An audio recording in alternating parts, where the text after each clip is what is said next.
Bismillahirrahmanirrahim. Assalamualaikum, dear students. I am teacher Fehmara. How are you, class 7?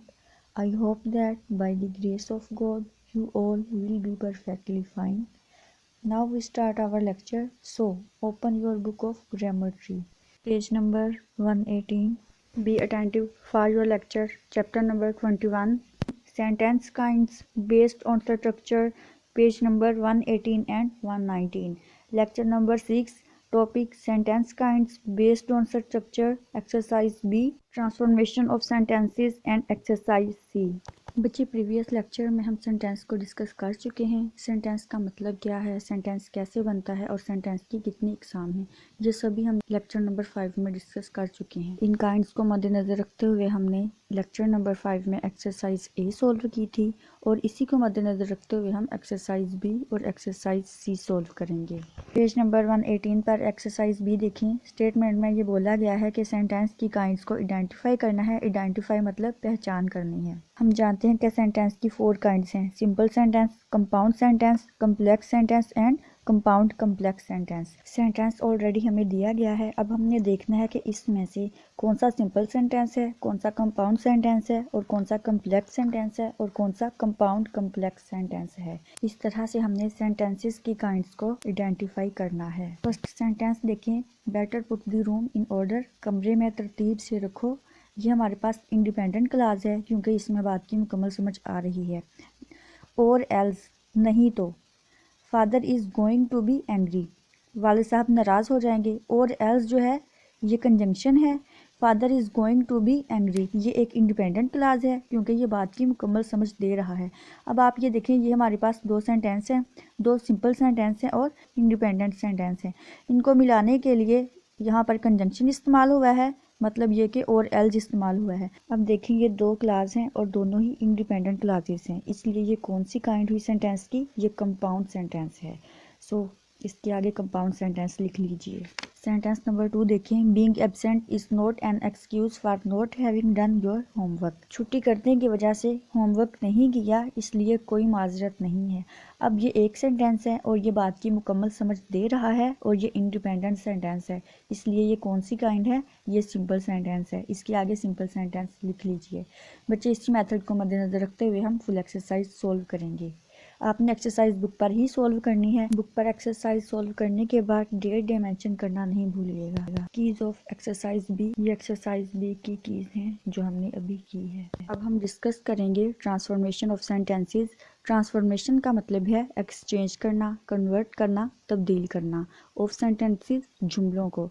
Transformation of sentences यानी कि जुमलों को convert करना, तब्दील करना। मतलब ये कि हमारे पास सिंपल सेंटेंस है, हमने उनकी ट्रांसफॉर्मेशन करनी है। मतलब ये कि सिंपल सेंटेंस को सेंटेंस की दूसरी इकसाम के साथ तब्दील करना है, कन्वर्ट करना है। ट्रांसफॉर्मेशन ऑफ सेंटेंसेस की 2 इकसाम हैं, simple sentences into compound sentences, simple sentences into complex sentences. अब हम ट्रांसफॉर्मेशन ऑफ सेंटेंसेस की फर्स्ट काइंड को डिस्कस करेंगे और सेकंड काइंड को डिस्कस हम लेक्चर नंबर 7 यानी कि नेक्स्ट लेक्चर में डिस्कस करेंगे। Simple sentences into compound sentences. Simple sentence can be converted to compound sentences. Simple sentence compound sentences में कन्वर्ट हो सकता है by linking the simple sentence, simple sentence के लिंक की वजह से। So that a single sentence is form, यानी कि सिंपल सेंटेंस जो कि इंडिपेंडेंट सेंटेंस होगा। सिंपल सेंटेंस में एक इंडिपेंडेंट क्लास होता है जबकि कंपाउंड सेंटेंस में 2 या 2 से ज़ायद इंडिपेंडेंट क्लासेस होते हैं। अब हमने सिंपल सेंटेंस को कंपाउंड सेंटेंस में कन्वर्ट करना है, यानी कि हमने एक सेंटेंस को 2 या 2 से ज़ायद सेंटेंसेस में कन्वर्ट करना है और हमने इंडिपेंडेंट क्लासेस को ही कन्वर्ट करना है, डिपेंडेंट को नहीं करना। और ये बात जहन में रखें कि सेंटेंस को 2 या 2 से ज़्यादा सेंटेंस में कन्वर्ट करने के लिए कंजंक्शन यूज़ होगा, क्योंकि कंजंक्शन का मतलब है जोड़ना, जोड़, मिलाप वगैरह। 2 या 2 से ज़्यादा सेंटेंस को आपस में मिलाने के लिए कंजंक्शन को यूज़ किया जाता है। Appropriate conjunction. Appropriate conjunction means मुनासिब कंजंक्शन। अप्रोप्रिएट कंजंक्शन यूज़ करते वक्त ये बात जहन में रखें कि कंपाउंड सेंटेंस का मतलब भी वही होगा जो सिंपल सेंटेंस का मतलब था। बस ये याद रहे कि सेंटेंस को कन्वर्ट करने से पहले जो सेंटेंस का मतलब था, सेंटेंस को कन्वर्ट करने के बाद भी उसका वही मतलब रहेगा। सिंपल सेंटेंस और कंपाउंड सेंटेंस का मतलब सेम रहेगा, चेंज नहीं होगा। अब हम कंजंक्शन को एग्जाम्पल में यूज़ करके देखते हैं।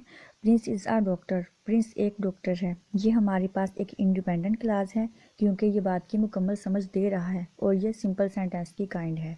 नेक्स्ट सेंटेंस देखिए, Prince helps the poor, Prince गरीबों की मदद करता है। ये एक इंडिपेंडेंट सेंटेंस है क्योंकि बात की मुकम्मल समझ दे रहा है और ये सिंपल सेंटेंस है। अब इन दोनों सेंटेंस को मिला के हमने बनाना है कंपाउंड सेंटेंस। कंपाउंड सेंटेंस किसे कहते हैं? कंपाउंड सेंटेंस ऐसे सेंटेंस को कहते हैं जिसमें दो या दो से ज़्यादा इंडिपेंडेंट क्लास मौजूद होती हैं। अब यहाँ पे हमने Prince is a doctor and Prince helps the poor, हमने इन दोनों क्लास के दरमियान कंजंक्शन यूज़ करना है। अब यहाँ पे देखें, एल्स का मतलब है नहीं, तो एज ऐसे, जैसे, ऐसा, वैसा, जैसा, एंड, और, बट, लेकिन। अब यहाँ मैंने इस वजह से बच्चे इसके वर्ड्स के मीनिंग बताए हैं कि हमने सूटेबल कंजंक्शन यहाँ पे लगाना है जो सेंटेंस के लिहाज से सूट करेगा। प्रिंस एक डॉक्टर है और वो गरीबों की मदद करता है, इसलिए यहाँ पे दोनों सेंटेंस के दरमियान में जो कंजंक्शन है वो एंड इस्तेमाल होगा। अब यहाँ पे जो सब्जेक्ट है वो प्रिंस है। अब यहाँ पे जब दोबारा जहाँ पे प्रिंस का नेम आएगा वहाँ पे हमने प्रिंस नहीं लिखना, वहाँ पे हमने ही लिखना है। बच्चे ये बात ज़हन में रखें कि जब एक सेंटेंस में एक ही सब्जेक्ट 2 से 3 बार आएगा तो पहली बार हमने सब्जेक्ट का नाम वैसे ही लिखना है जैसा कि अब प्रिंस है तो आगे ही है। दोबारा जब प्रिंस का नेम लिखना है तो वहाँ पे ही लिखेंगे, प्रिंस का नेम नहीं लिखेंगे। इस तरह से अगर यहाँ पर प्रिंस की जगह पे लड़की का नेम होता तो यहाँ पे हम लड़की का नेम लिखते और जहाँ पे ही है वहाँ पे हम शी लिखते। अगर इसी तरह किसी सेंटेंस में पहले किसी बर्ड का नेम होगा तो पहले हम बर्ड का नेम लिखेंगे, जहाँ पे दोबारा रिपीट नेम हो रहा होगा बर्ड का वहाँ पे हम इट लिख देंगे। इसी मेथड को मद्देनज़र रखते हुए हम एक्सरसाइज सी सॉल्व करेंगे। बच्चे पेज नंबर 119 पर एक्सरसाइज सी देखें। स्टेटमेंट में देखें, स्टेटमेंट में ये बोला गया है कि बॉक्स में आपको कंजंक्शन के वर्ड दिए गए हैं।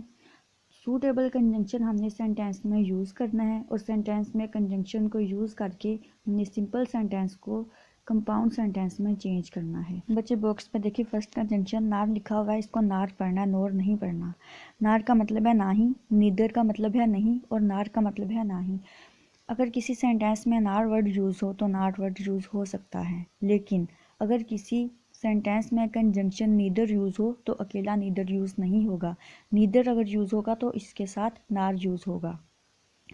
आगे नेक्स्ट देखें, जहाँ पे इधर और लिखा हुआ है, कोई भी ऐसा सेंटेंस नहीं होगा जिसमें अकेला इधर होगा। अगर इधर होगा तो उसके साथ और भी यूज़ होगा। और अकेला यूज़ हो सकता है लेकिन इधर अकेला यूज़ नहीं होगा। ये कंजंक्शन यूज़ करने का मेथड है बच्चे।